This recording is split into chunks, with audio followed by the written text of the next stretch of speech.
Hello, and welcome to the Grumpy Stew podcast. My name is Dylan. I'm the Grumpy Stew. You're watching the very first Grumpy Stew podcast live stream. Ooh, whoopee. I am completely unprepared for this.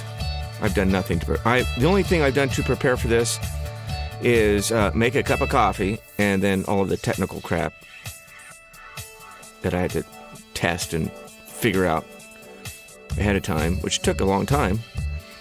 So that's it. I guess you're just going to sit here and watch me drink coffee.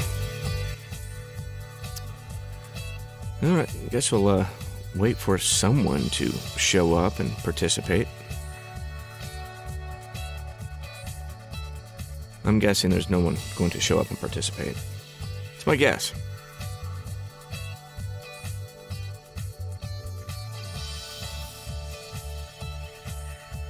Well, let's see. Otherwise, it's just going to be me doing nothing. And I'll just delete this later.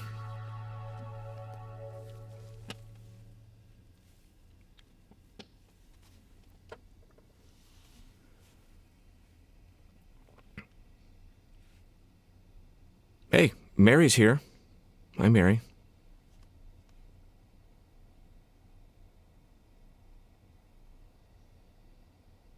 Anyone else?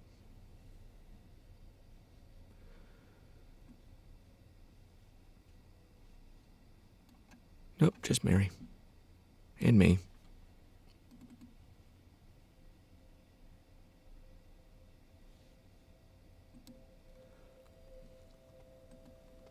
Mary, I bet you're pretty glad you're retired about now. If you had any idea the kind of shit we're putting up with, it's unreal. The freaking savages we're dealing with at the moment. Savages.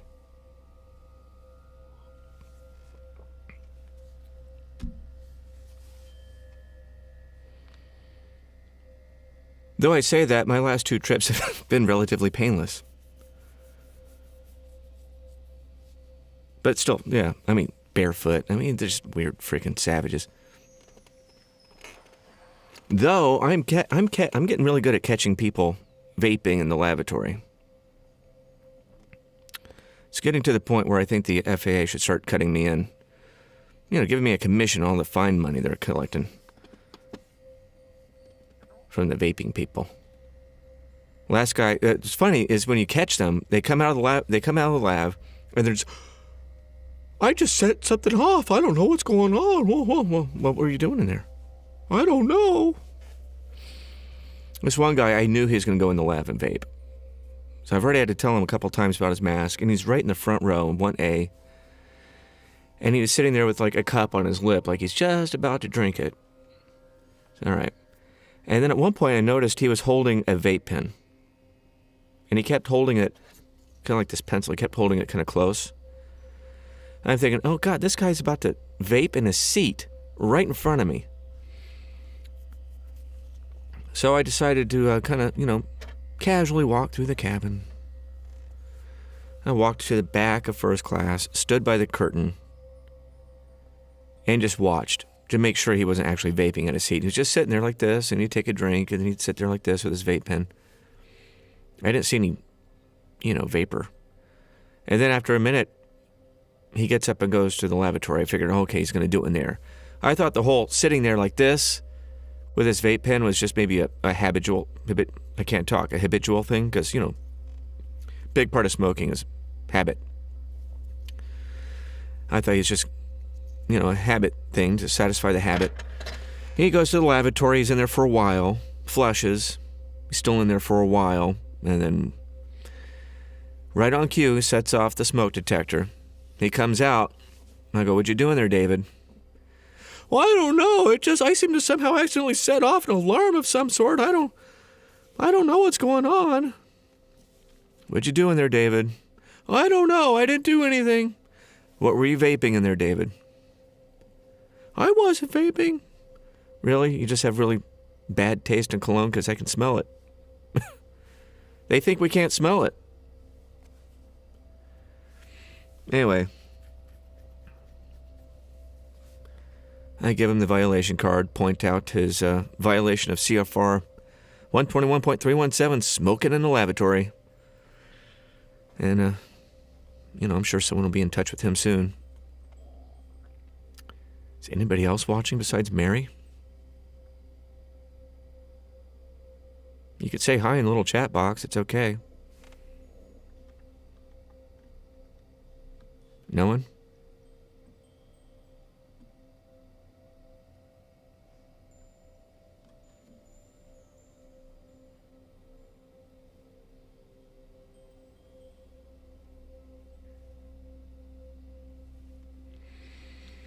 I wonder if the YouTube live stream is that working? I guess so. Hey, there's Parker. Hi, Parker. What's going on?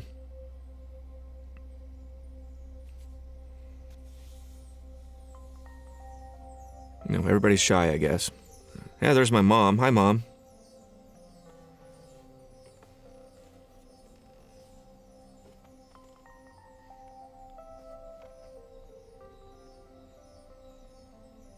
Anybody else?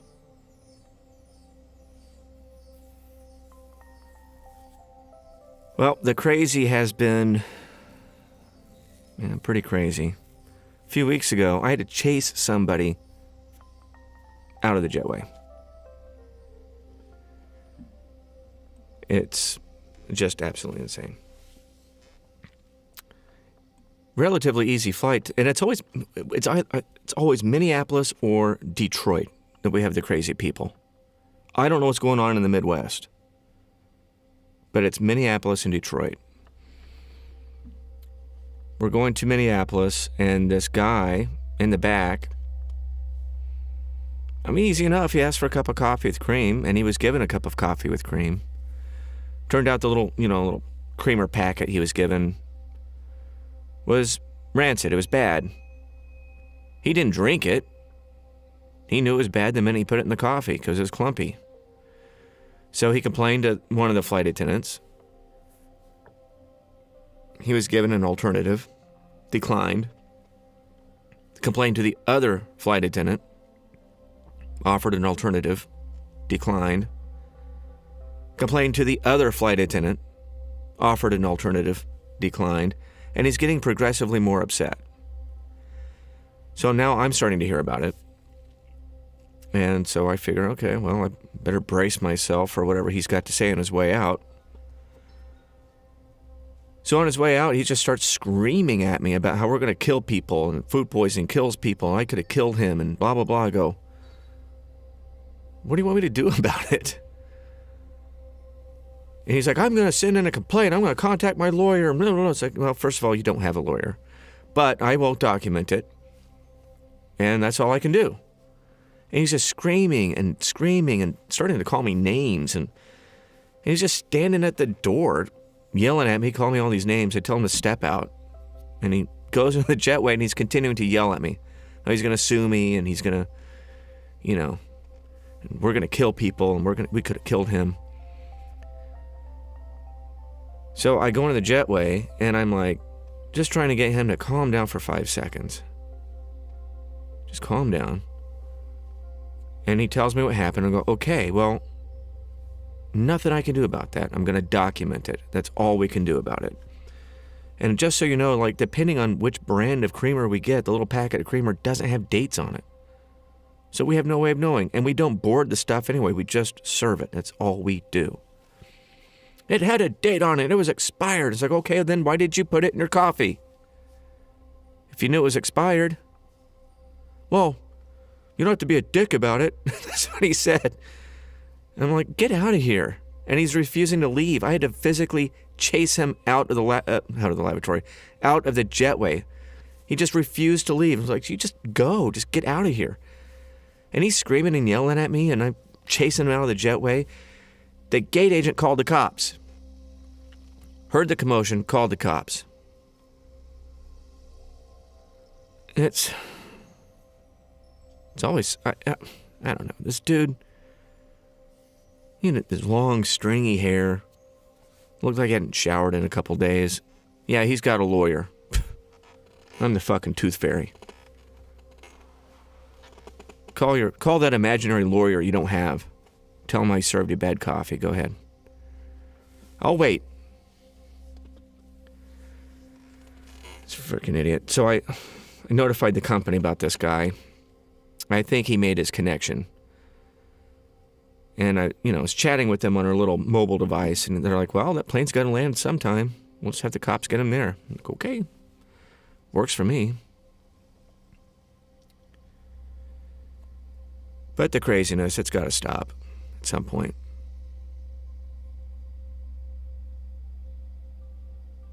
Anyone else want to say hi?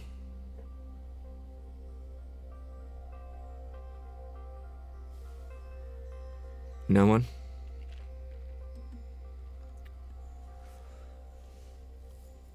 Well, there's Keith. What's going on, Keith?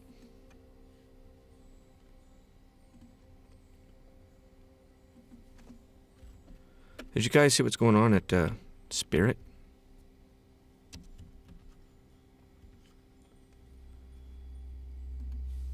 Like they've completely pulled out of, I guess, San Juan or something, and welcome back to What's New. Sorry, they've just completely pulled out of nowhere. I guess they had a staffing issue or something on the ground, and then just left a plane sitting out in the taxiway, waiting to pull into the gate. Everybody just walked. And then police had to come through and take care of people. I saw videos. I was trying to look for a video of that. And, I don't know. But it looked like a Pandalurium. I don't know if you guys can see that. I don't know where this is. But evidently they've had to cancel a lot of flights, and there's just quite a bit of... That looks like Orlando. Yeah, look at that.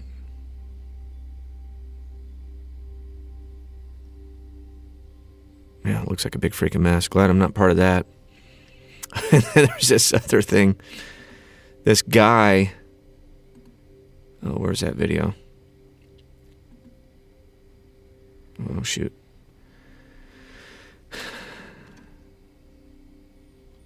Oh, this guy. This guy was saying all kinds of stupid shit. He assaulted the flight crew. He allegedly grabbed some boobs and punched the male flight attendant. And then he got his ass, of course, going to Miami. He's yelling and screaming at people. And then at some point he got his ass duct taped to the seat. They duct taped, look at him, he's going for it. Put him in a hold. There you go. That's right, fuck him up. Watch, they're duct taping him to the seat. Duct tape his mouth shut. Who keeps duct tape in their bag? I might have to start doing that. That's not a bad idea. I'm gonna have to start doing that. Keep a duct tape handy.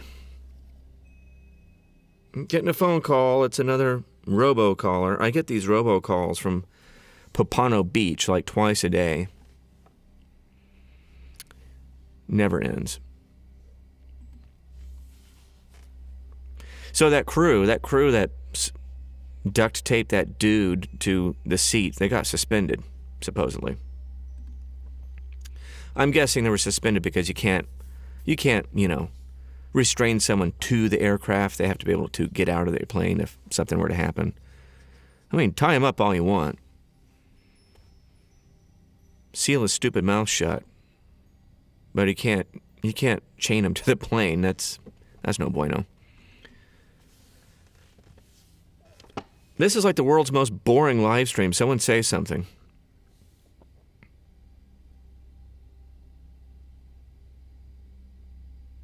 Anyone?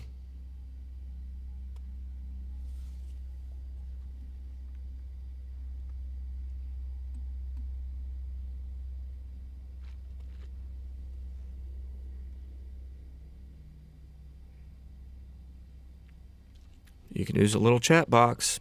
If it's on YouTube, it's right there, or right there. If it's Facebook, it's right there.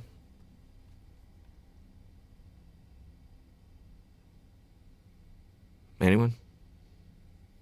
Oh, there's my sister. Hi.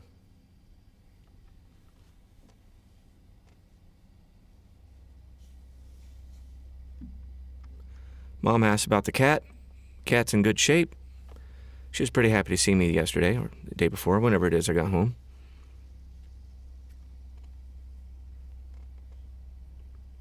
She's been surgically grafted to my ankle ever since. She's right there.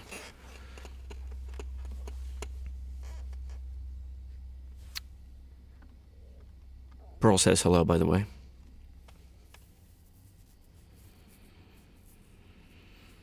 Don't have too many more stories to share. I don't know. I was kind of hoping to riff off whatever you guys have to say. Anyone?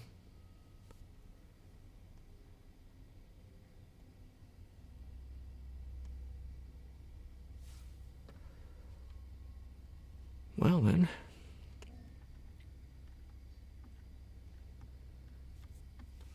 I'm kind of wondering if at some point airlines can require a vaccination card from the passengers to, a vaccination requirement to travel with it. I mean, countries are already starting to require it.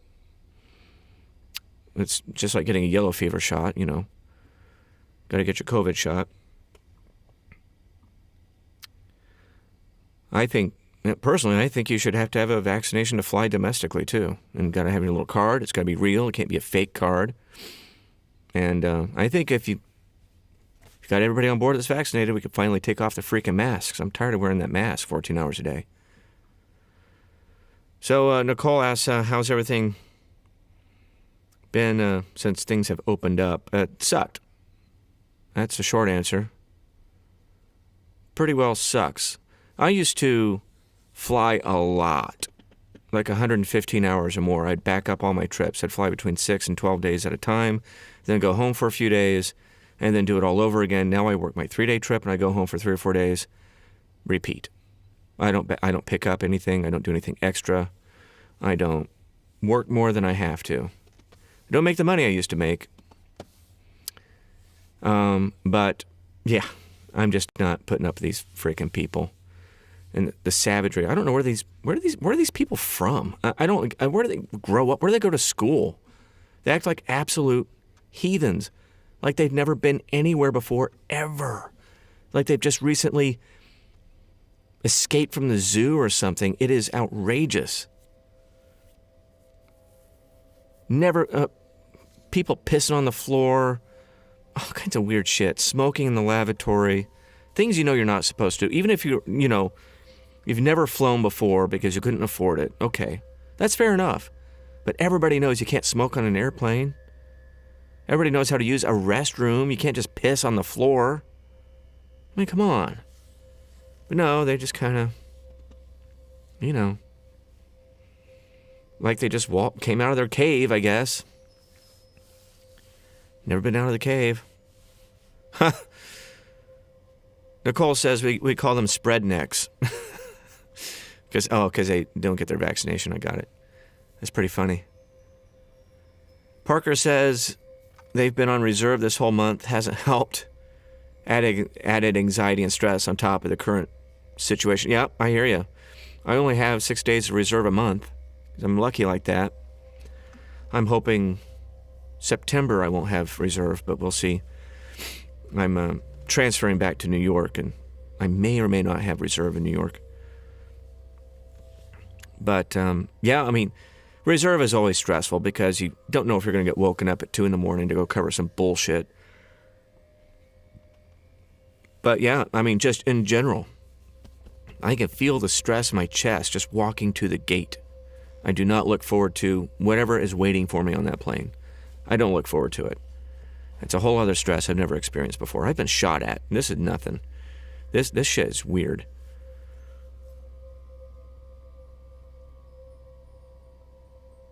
And I mean, I was in the military. I wasn't shot at on a plane. All right, just to clarify that. What else we got? Oh, by the way, Parker, I don't know if your airline has it, but if your airline has an employee assistance program, they can help you manage your anxiety and set you up with a therapist. And your insurance probably covers a certain number of free sessions.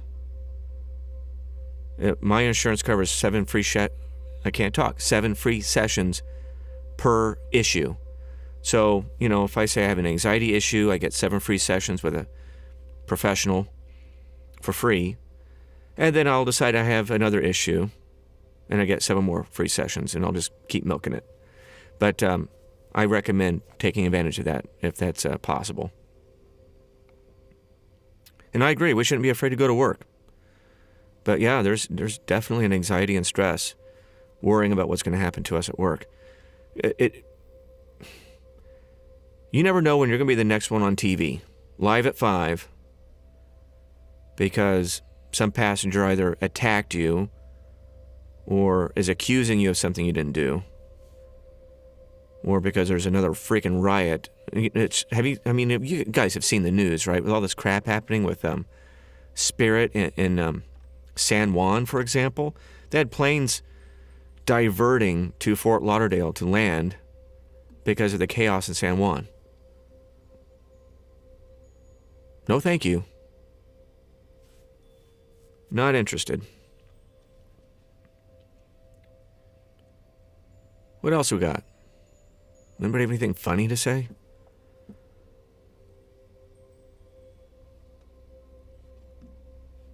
No one?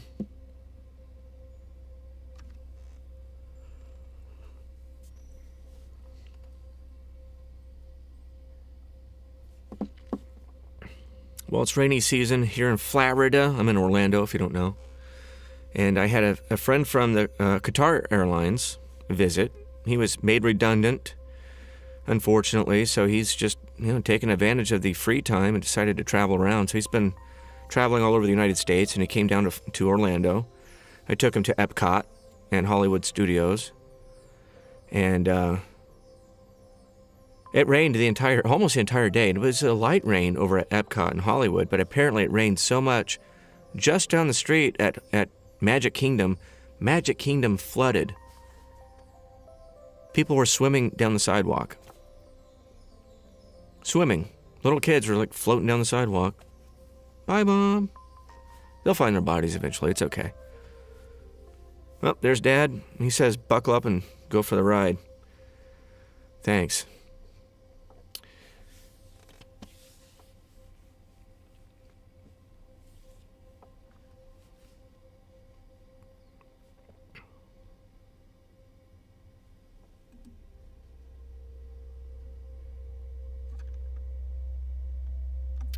What else we got?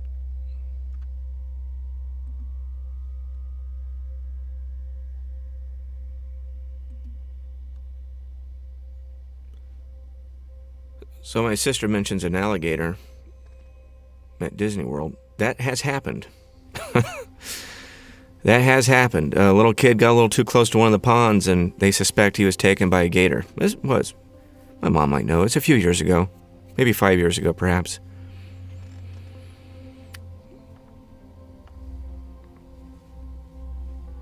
Yep.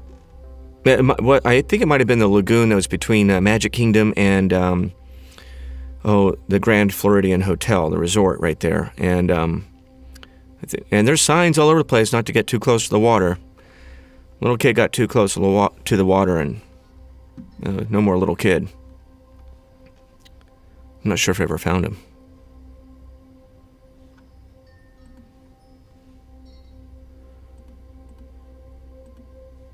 Let's see. Yeah, this is just chaos at the airports. Man. Glad I'm not working today. Ain't got time for that. We've been having our own staffing issues. I don't know if we've canceled flights.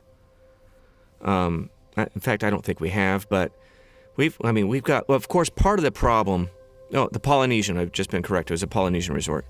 But part of the problem is we got these kids, these 20-year-olds, whose social calendar dictates when they go to work. And so, being junior, they're working weekends, but they use FMLA to get their weekends off, sticking the rest of us to work. And we'll have like 6,000 people a day call out. And, everybody else that bids for their schedule and earns their schedule through through seniority is having to cover other people's work because we don't have enough reserves. So that's a bad thing. Don't do that. If you're sick, call out. But don't wait for the weekend for your condition to magically, conveniently flare up and use FMLA. Don't abuse FMLA. You're just going to ruin it for everybody else.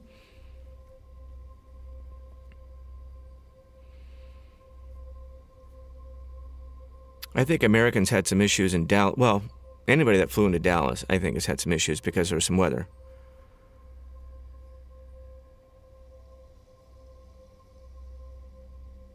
Parker says, my airline keeps adding flights. We don't have the staffing to keep up with it. Yeah, welcome to the club. Doesn't help no one wants to work either, so it just causes a domino effect to the entire operation. The new hires at this point are replacing the ones who are burned out and tired. There is on top of the FMLA abuse, there is a burnout factor that probably needs to be addressed.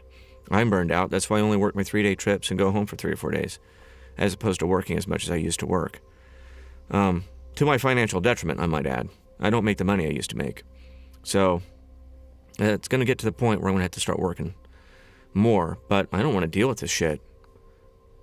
I've been doing this for years, but I've applied for just about every special assignment you can think of. I've applied for the recruiting team to hire new flight attendants. I've applied for the training facility to train the new flight attendants. I've applied for everything. Brand ambassadors. I've applied to be like a government relations person. All kinds of shit, right? Of course, I don't get hired for anything. I'm surprised I got hired to do this, quite frankly, but because I'm such a ray of sunshine. But I don't know. Now they're hiring a manager, an in-flight manager in Orlando. I live in Orlando, so I applied for that. We'll see. If I get that, then I'm pretty much home every day, sleeping in my own bed and communing with my fur friend and, not having to eat out so much and all that good stuff. And hopefully not having to deal with, the shitheads up in the terminal and on the planes.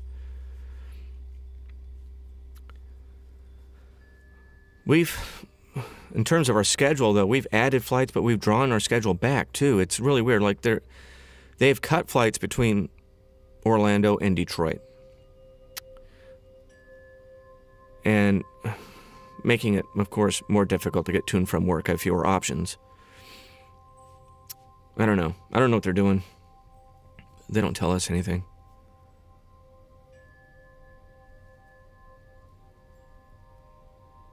What else we got?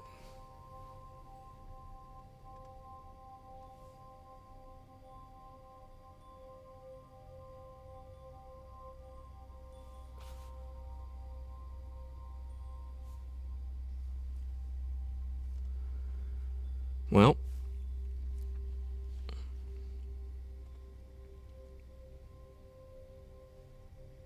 oh, thank you. We'll see. I'm not going to hold my breath. They won't even hire me to be a purser. So, I've applied for that twice, I think, maybe 3 times. First time I applied for it, I got the rejection email, and it alluded to my seniority. It just made it sound like I was too junior.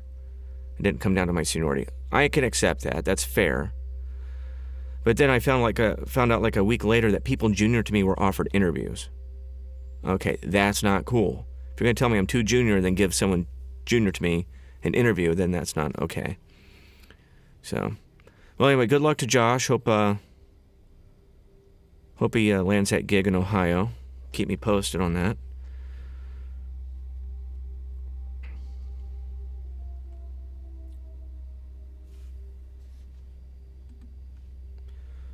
Well, any burning questions out there?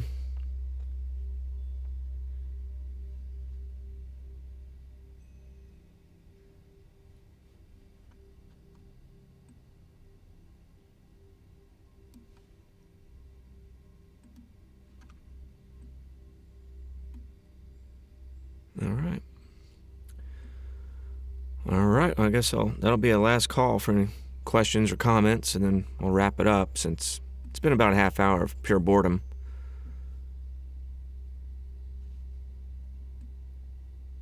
Anyone? Anyone?